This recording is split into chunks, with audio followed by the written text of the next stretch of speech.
I Believe by Tuesday Lobsang Rampa, read for you by BlueFriend in beautiful BC. Chapter 8. The old house was still as an old house ever can be. Occasionally, in the darkness of the night, there came a mutter from an aged floorboard as it rubbed against its neighbor and apologized for the intrusion into its privacy. The old house was at rest after a trying day. No longer was it possible for it to slumber its life away through a warm noontide. The old house had fallen upon evil times. Taxation, demands, expenses for expensive restorations. The old house was unhappy at the throngs of mindless visitors who came surging through the corridors, flocking through the rooms like a herd of demented sheep. The old house felt its floorboards groan and its timbers sag slightly under the unaccustomed load after so many years of quietude. But the family had to go on and had to raise the money somehow, so after much soul-searching and much internal strife, parties had been taken to tour the historic mansion. Hundreds of years ago, the house had been built as a manor for a man of high class, a man who had served his king nobly and well, and had been elevated to the peerage for his devotion. The house had been built lovingly and well by sturdy workmen who lived upon ale and cheese and hunks of bread, and who did everything properly for the pride of doing a proper job. So the house survived the baking heat of summers and the chilling draughts of winter, when every timber wanted to shrink away in the icy blasts which swept around it. Now the gardens were still well kept, the main fabric of the house was still well secured, but some of the boards began to creak. Some of the archways had the sag of old age, and now, after a day of being trodden on and littered by the sticky papers of careless children, the old house had reverted again to quietude. The old house was still as an old house could ever be. Behind the wainscot little mice squeaked and scampered in their play. Somewhere high above an owl hooted at the moon. Outside the chill night wind rustled among the eaves and occasionally tapped the long branch of a tree against the windows. But no one lived in that wing. The family lived now in a smaller house in the grounds, a house where in more prosperous times the head butler and his wife had had their domain. The highly polished floors shone in the moonlight, making weird reflections against the panelled walls, in the sightless eyes as they had peered down through the centuries. At the far end of the great hall, the stately grandfather clock chimed the 11:45. Somewhere on a sideboard, cut glasses tinkled gently as in echo they whispered the chimes to each other. From another room not so far away there came the higher tones of a grandfather clock repeating the quarter to the hour. All was still for a moment, and then the grandfather said, "Grandfather Clock, are you there? Can you hear me?" There was a click and a whir as a cog slipped, and then came the high voice of the grandfather clock. "Yes, Grandfather, of course I can hear you. Do you have anything to tell me this night?" The grandfather clock carried on, its muted voice. Tick-tock, tick-tock, tick-tock. And then, raising his voice, he spoke. "Granddaughter, I was born at the end of the 17th century. My long case was polished first in 1675, and since my pendulum was first set swinging, I have pondered on the mystery of life. Long have I lived, long have I pondered. The humans around us have such a short span of life. They have no time to think, really, of all there is to know about life. Are you interested, granddaughter?" The granddaughter clock, sitting in state in a lady's retiring room, nodded her head slightly to the tremor of a passing heavy locomotive and its attendant trail of freight cars, and then she said gently, "Of course, Grandfather Clock, of course I'm interested in hearing of that which you have thought so long throughout the centuries. Tell me, and I will listen, and I will not interrupt until such time as my purpose makes it necessary for me to call the hours. Speak, Grandfather Clock, knowing that I am listening." The grandfather clock muttered in his throat. His long case was magnificent, more than 7 feet tall. He loomed in the semi-darkness above the highly polished floor. No finger marks marred his case, for a special footman had the task of keeping these wonderful antiques in good health, clean, and of strong voice. Grandfather Clock had his face to the moonlight. Looking out of the window beside him, he could gaze over spacious parklands with age-old trees spaced like rows of soldiers on parade. Around the trees were the close-cropped lawns, and here and there bushes and rhododendrons, and many bushes brought from far, far lands. Beyond the bushes, although Grandfather Clock had never seen so far, there were pleasant meadows where the horses and the cows of the estate cropped the sweet grass and, like the old house, dreamed their life away. Closer, just out of sight of Grandfather Clock, there was, he had been told, a very, very pleasant pond. About 30 feet across it was, so a traveling clock had told him.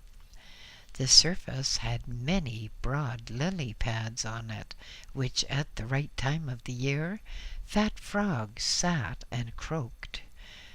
Grandfather Clock had indeed heard their croaking, and thought maybe their mechanism needed oiling, but the traveling clock had explained it all to him. Had explained, too, about the fish in the pond, and abutting the far end of the pond there had been a large enclosed aviary, some 30 feet long and about 10 feet high, in which multicolored birds led their life. Grandfather Clock mused upon all this. He looked back along the centuries, seeing the lords and the ladies coming towards him in their gorgeous garb, so differently from the drab denims with which humans seem to be uniformly clad during these decadent days. Grandfather Clock pondered until he was aroused from his reverie by, "Grandfather Clock! Grandfather Clock, are you well? I am waiting to hear from you, Grandfather Clock. You were going to tell me many things of the past, of the present, of the future, and of life, and of the meaning thereof." Grandfather Clock cleared his throat, and his pendulum went tick-tock, tick-tock, tick-tock, and then he spoke. "Granddaughter Clock," he said, Humans do not realize that the swinging pendulum is the answer to the riddle of the universe. I am an old clock, and I've stood here for so many years that the base of my case is becoming warped, and my joints creak with the change of the weather. But I want to say this to you. We, the clocks of ancient England, know the riddle of the universe, the secret of life, and the secrets beyond.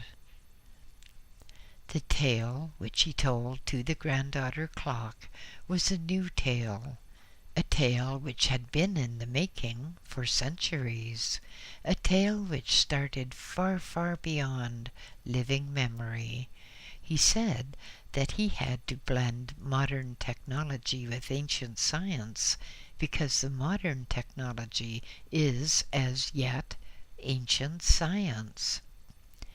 The trees told me, he said, that many, many thousands of years ago there was another science, another civilization, and all that which is now considered to be modern and modern inventions and developments were even then obsolete.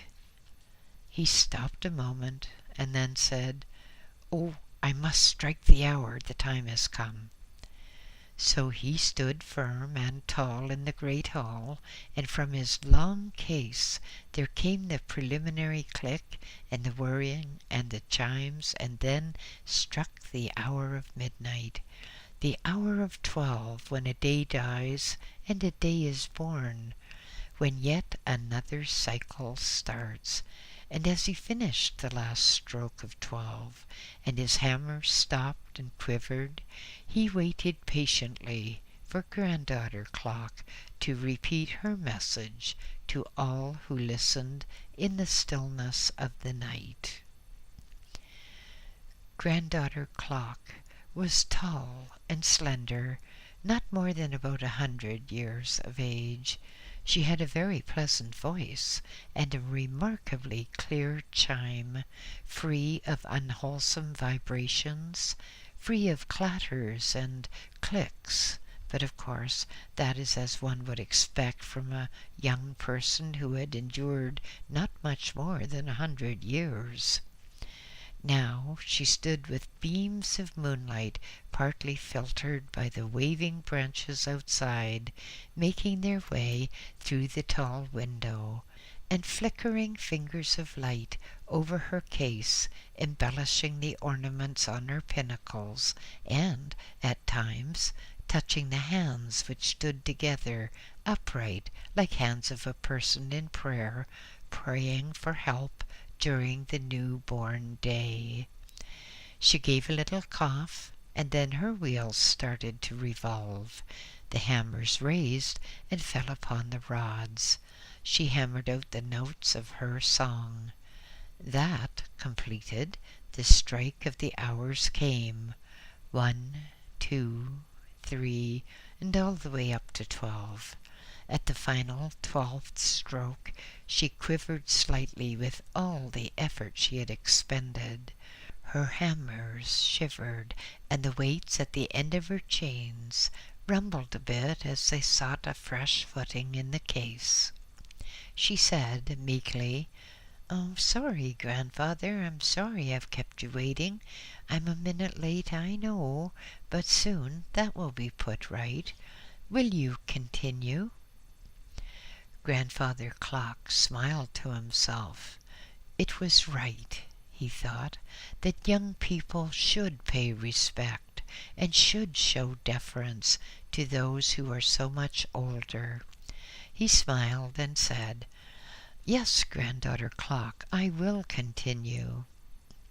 "Throughout the ages," said Grandfather Clock, "humans have sought religion to console them in the hardship of their unnatural life. They have always sought a God to be as a personal father looking after them, watching over them, looking at them only, and giving them preferential treatment over all other humans. There always has to be a God, he said. Someone who is omnipotent, someone who can be prayed to, and from whom one hopes to obtain a favorable answer to the prayer. Granddaughter Clock nodded her agreement, nodded in sympathy with passing distant heavy traffic, and somewhere a clumsy mouse bumped into an ornament and sent it skittering upon the table. With a squeak of terror, the mouse jumped off the table and raced for the nearest hole, diving down with tail waving frantically in the air. Grandfather Clock resumed his story. We must also bring into consideration, he said, modern technology, which, of course, is merely a recrudescence of old technology. Everything that exists, everything that is just a series of vibrations. A vibration is a wave which first goes up and then goes down, goes up again and down again throughout eternity, just as our pendulums keep swinging first to one side, where it stops for a fraction of a second, and then swings down to the other side. Grandfather Clock was silent for a moment. Then he chuckled to himself as the chain moved down one tooth over the brass wheel inside, and the weight at the bottom gave a little jiggle of joy at being one tooth further down towards the ground. I know, he said, that all things that exist have their positive and their negative phases, first to one side and then to the other. I know, he said with increasing solemnity, that at one period of time, when the pendulum of life is to one side of its swing, the God in charge is the God of good. But the God of good, in such a position, gets lulled into complacency, and he doesn't pay enough attention to what is going on around him, and the pendulum of life, which has stopped for its change of swing, starts again and swings down. The God of good is lulled into a sense that all is well, but the pendulum goes down and starts up to the other side of its swing, and there the God of ill, whom the humans call Satan, is waiting with avidity the swing of power which is now his turn. Evil is such a strong force, said Grandfather Clock. It's such a very, very strong force. Good will not believe the bad which evil is. So good doesn't fight hard enough, doesn't struggle hard enough. And so we have the bad force that we call Satan making the most of its opportunity. The pendulum of life swings up, and at the end of its swing, as with the end of all swings of all pendulums, it stops for the fraction of a second before starting down again, and the God of evil does his greatest evil during that time. And then, when the pendulum starts down again, gradually he loses power, and as the pendulum goes up again towards good, then good takes the throne once more. "Oh, Grandfather Clock," said a small voice from the shadows, and, like a shadow itself, a black and white cat eased out from the blackness and sat in a moonbeam, gazing up at the old, old clock. Moving forward, the cat reached up and with soft paws rubbed at the bottom of the case. "Grandfather Clock," said the cat, "I could climb up your case and sit on your head, but I like you so much, I would not be disrespectful. Tell us some more." The cat moved back to the moonbeam and sat facing the clock, but not to waste any time, she decided to wash her face and her ears. From time to time she looked up at the old clock, who, gazing down fondly at the cat, said, "Wait, little cat, I am a clock, and my time is circumscribed. I have to wait now and chime the quarter, so that all humans who are conscious may know that we are 15 minutes into the new-born day. Little cat, hear me, and then a minute later hear my granddaughter. We will tell the time, and then we will talk again." On the still night air, the chimes of 15 minutes past the hour rang out. Outside the window, a stealthy poacher, who was moving silently to try to steal eggs from the nearby hen roost, froze in his tracks for a moment, and then smiled complacently as he moved on towards the window where Granddaughter Clock was ready. As the shadow of the poacher crossed her window, she, with much higher voice, chimed the minutes. Once again the poacher stopped, and then, with hands shielding his face from the side-light, he tried to peer into the room. "Bloomin' clocks," he said, "'nough to scare the living daylights out of any good thief."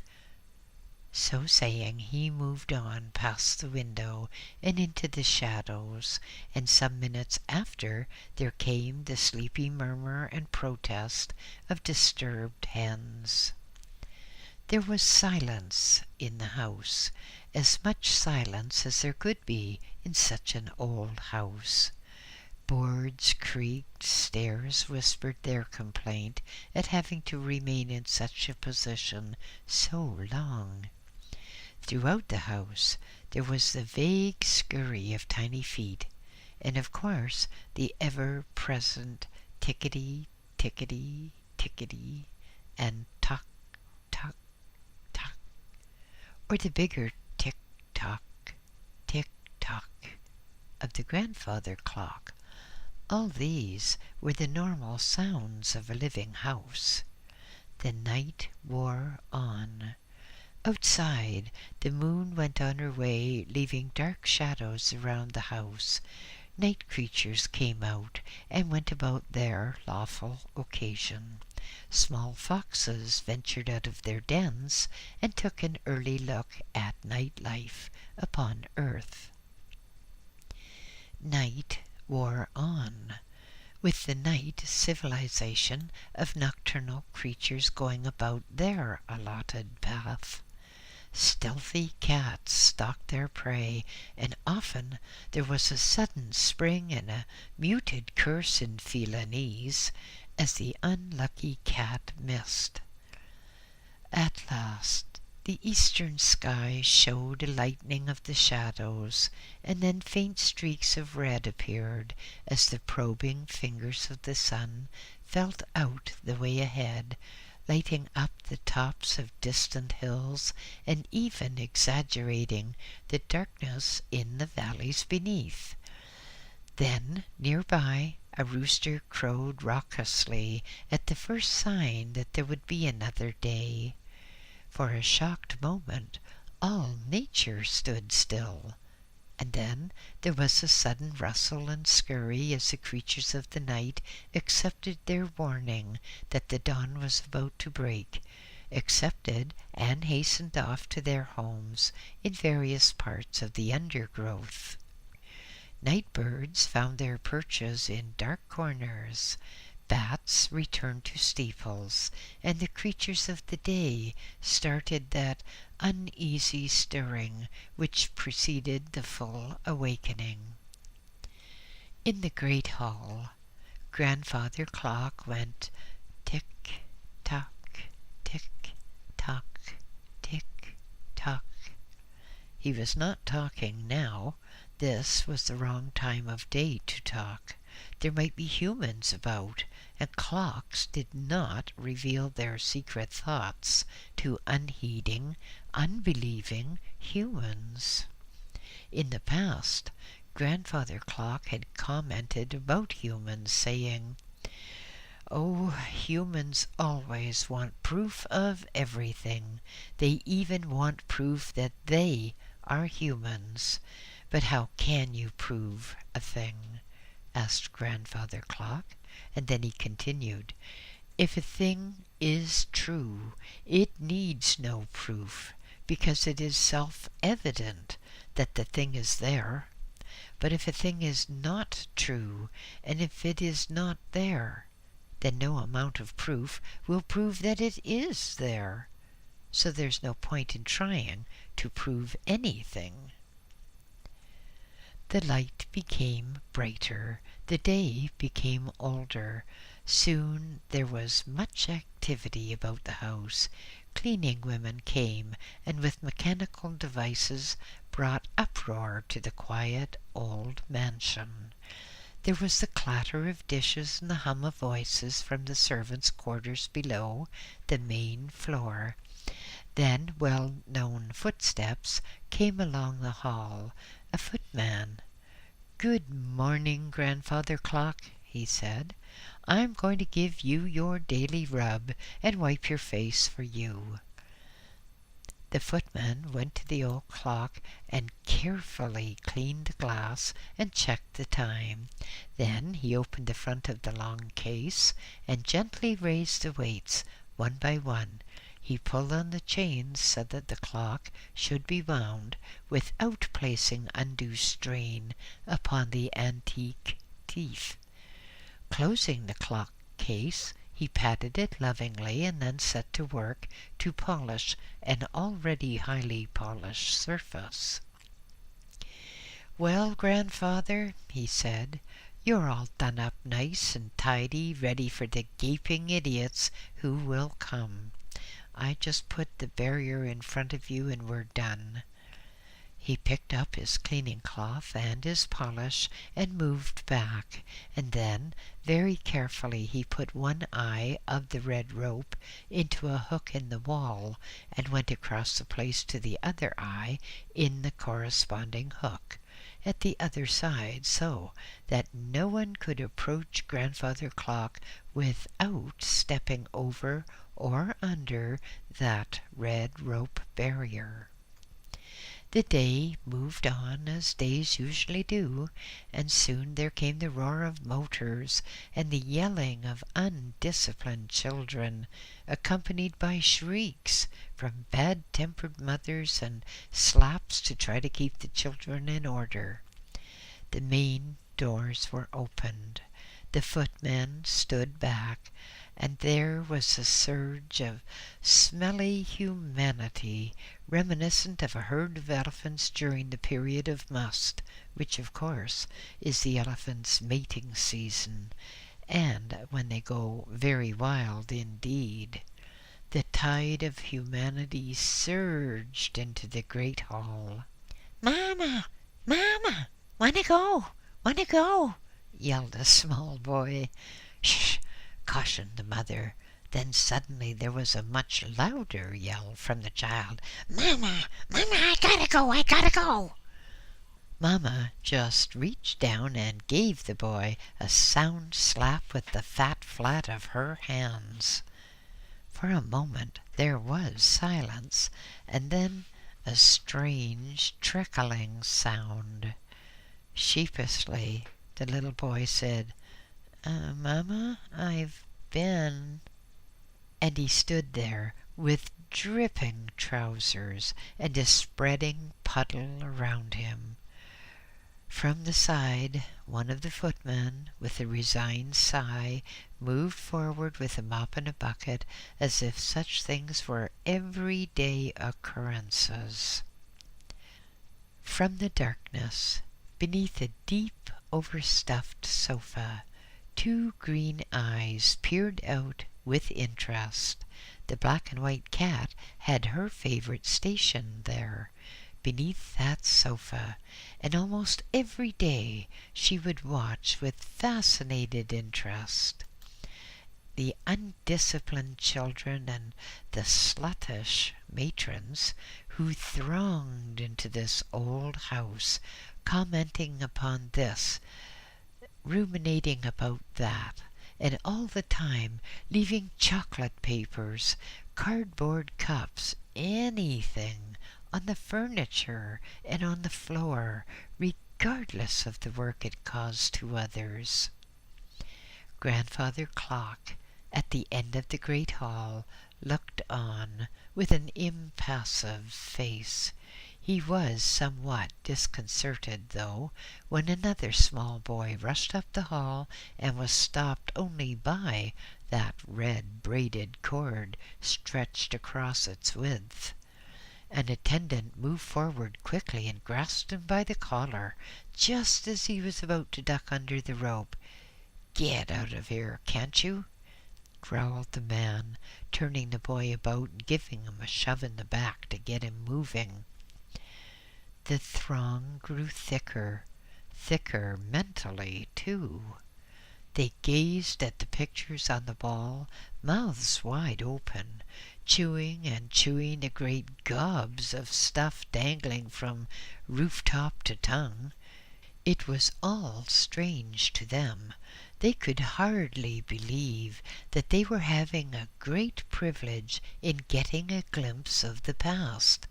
All they wanted was a glimpse of next week's paycheck. All things must end, even bad things, although bad things seem to last much longer than do the good things. One has a good experience, and it seems to be over almost before one knows it has started. But a bad experience? Oh, that is something different. It seems to be prolonged. It seems to be dragged out unendingly. But of course, an end to it does eventually come. So it was on this day. As the darkening shadows fell across the windows, the crowds thinned, and there was the roar of many motors as great chartered buses pulled away.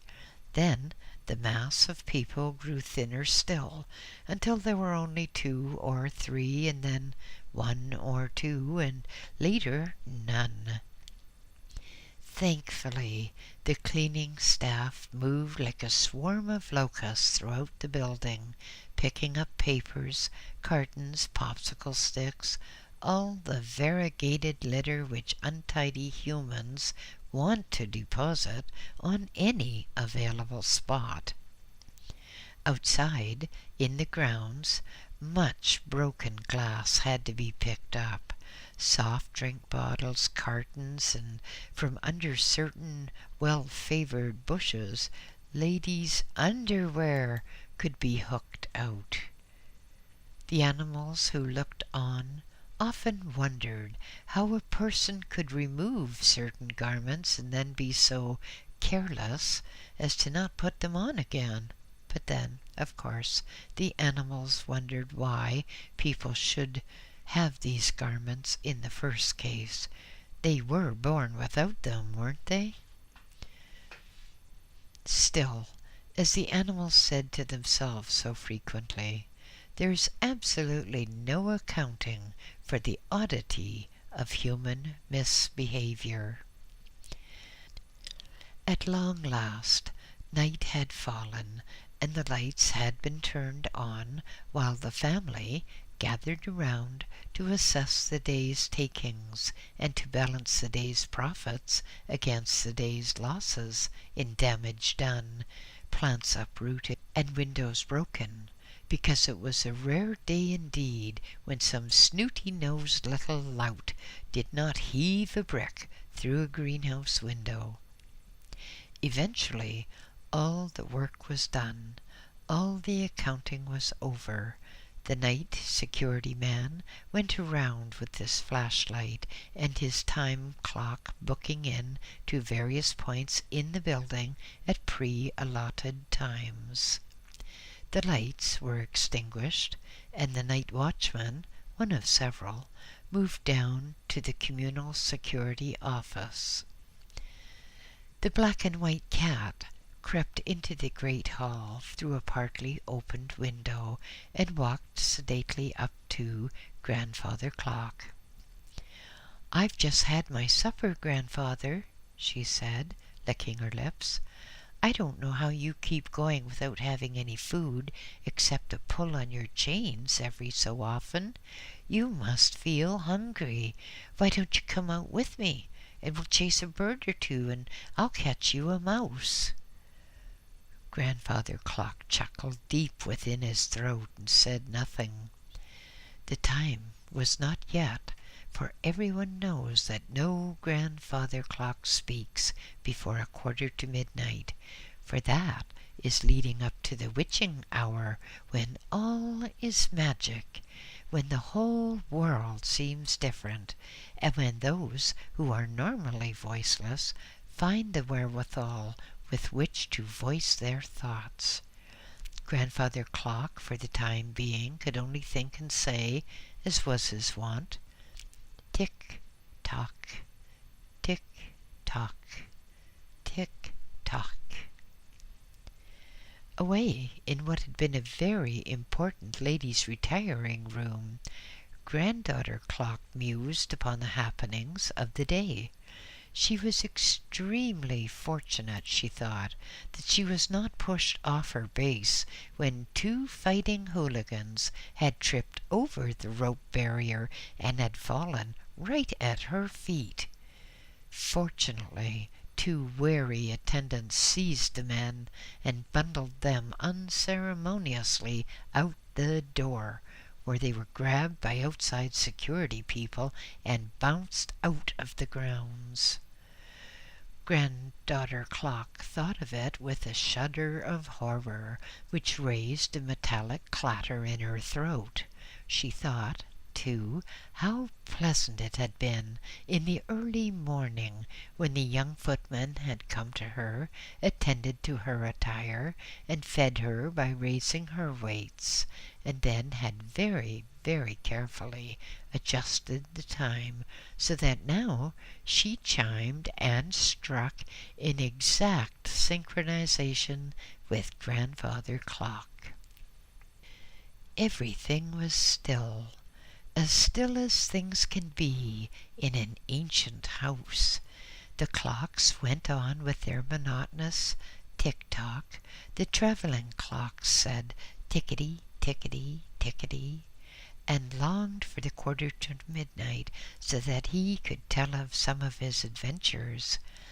And the black and white cat looked at the hands of Grandfather Clock and sighed with resignation, thinking the time is not yet. We'll never get the old clock to talk until a quarter to midnight. The black and white cat walked across the hall and leaped lithely onto an old chest. There, upon a drape, she stretched out and went to sleep, but not for long. Incidents outside the window kept awakening her, and she had to crouch and make mewing noises as foolish birds came fluttering by the window. "Oh, if only I could open this window!" exclaimed the exasperated cat. "I would teach you disturbing birds a lesson or two, not that you would live to profit by it." The bird saw the black and white shadow inside the room and flew off with squawks of alarm. At last, Grandfather Clock chimed and chimed again, and struck the half hour of 11 at night. Granddaughter Clock chimed and struck as well. The traveling clock seemed to go faster with its tickety, tickety, tickety, and the black and white cat opened one eye, the right one this time, and looked up at the clock face to see if the hands were indeed at 11:30. Tick-tock, tick-tock, tick-tock went the clocks in unison, and then at last there was the metallic rattle in Grandfather's long case, a metallic rattle, and then the rumble as the chain started to move and a weight descended. It was a quarter to midnight. Grandfather Clock sang out the chimes with gusto. 1:15, nearly the time when a day dies and a day is born, nearly the time when one cycle turns and becomes the reverse cycle. And now is the time, thought Grandfather Clock, for talk. Grandfather Clock! Grandfather Clock! I begs first talk, said the black and white cat, who had leapt to her feet, jumped to the ground, and raced to a position in front of the well-polished long case.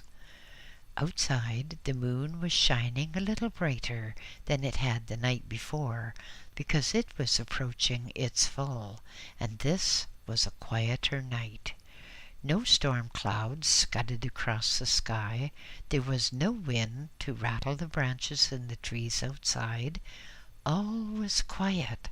All was still, and the moon shone brightly inwards. "Well now, young cat," said Grandfather Clock, "so you claim to talk first, eh? Well, it seems to me you have already talked first with what you said. But what do you want to talk about, young cat?" The black and white cat interrupted her toilet and sat up straight and said, "Grandfather Clock, I have been thinking a lot of what you told us last night. I have been thinking of what you said about the pendulum. Now, Grandfather Clock, if good and bad alternate with each swing of the pendulum, then they don't have much of a chance to do good or bad, do they? Because they only get about a second for each swing, or so I understand. How do you account for that, Grandfather Clock?" The black and white cat sat back on her haunches, with tail spread straight out behind her. She was sitting squarely, as though she expected a blast of wrath from Grandfather Clock to upset her balance. But no, Grandfather Clock had the wisdom of old age, and the tolerance of old age, too. He merely cleared his throat again with a metallic tinkle, and said, "But, my dear little cat, you do not think that the pendulum of the universe beats at 1-second intervals, do you? It beats over a period of thousands and thousands of years. Time, you know, little cat, is entirely relative. Now, here we are, and it's 14 minutes to 12 here in England, but in other countries it's a different time, and even if you went to Glasgow instantly, you would find that it wasn't 14 minutes to 12, but it might be 15 minutes.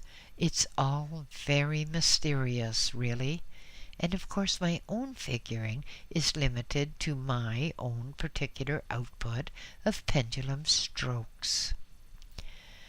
Grandfather Clock stopped speaking for a moment while he drew breath in the form of another link of the chain going over the tooth cog inside the case. Then, when the weight had stopped its descent, he spoke again. "You must remember, little cat, that our unit, the unit of us clocks, that is 24 hours. Now, in each hour there are 60 minutes, and in each minute there are 60 seconds. So that means 3,600 seconds in an hour. So, in 24 hours, a 1-second pendulum beat will have moved 86,400 times. "Whoa," said the cat. "That is a lot of strokes, isn't it? Oh my, I could never work out a thing like that." And the black and white cat looked at the Grandfather Clock with renewed admiration. "Yes," said Grandfather Clock, warming to his subject and his pendulum beating even louder. But the pendulum of the universe has a completely different system because we are dealing with 24-hour periods in our assessment. But we must remember that in the real time beyond this earth, the world goes through a period of 1,728,000 years in each cycle. And all cycles go in groups of 4, as does my strike of the hour, the quarter, the half, and the 3/4. So you see, we are following a good tradition. The universe goes in 4s, and so do we, striking clocks. The black and white cat nodded wisely as if she understood everything that was being said, as if all this profound knowledge was well within her capacity, and then she said, "But, Grandfather Clock, how about when the pendulum is at the end of its swing? You said it stops for a fraction of a second. What about in what you termed the real time?" Grandfather Clock chuckled to himself and said, "Ah, yes, of course. But when we have 1,728,000 years to play with, then we can afford to allow the pendulum to stop at each end of the swing for many years, can't we? But it is all so profound that not many humans can comprehend it, and not many clocks can understand it either. We do not want to give you a burst brain, little cat, with all this knowledge, so perhaps we should drop that particular subject." "But, Grandfather Clock, there is one thing I particularly want to ask," said the little black and white cat. "If God is at one side of the swing and Satan at the other, then how do they find time to do any good or any bad?"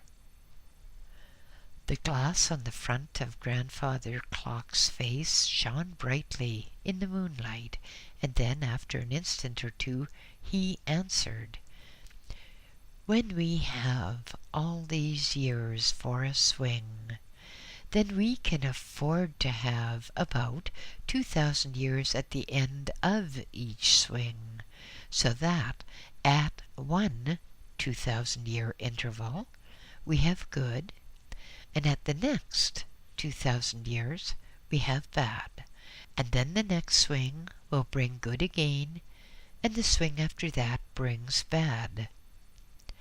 "But," said Grandfather Clock hastily, "I must stop. The time has come for Granddaughter Clock and I to strike together the hour of midnight, when all nature is free to make a change, when the day dies and a new day is born, and when the pendulum swings, it goes first from good and then to bad, and from bad to good. Excuse me." And Grandfather Clock stopped abruptly in his speech, while the wheels within him whirred and the descending weight rumbled, and from Grandfather Clock's long case came the chiming of the hour of midnight, followed by the deep-toned strike of the 12, and then, close by, Granddaughter Clock echoed and faithfully repeated the chime and the strike. On the little table to the side, the traveling clock grumbled to itself and said, "What a windy, garrulous pair they are! They hog all the speaking time for themselves. Huh!" End of chapter 8.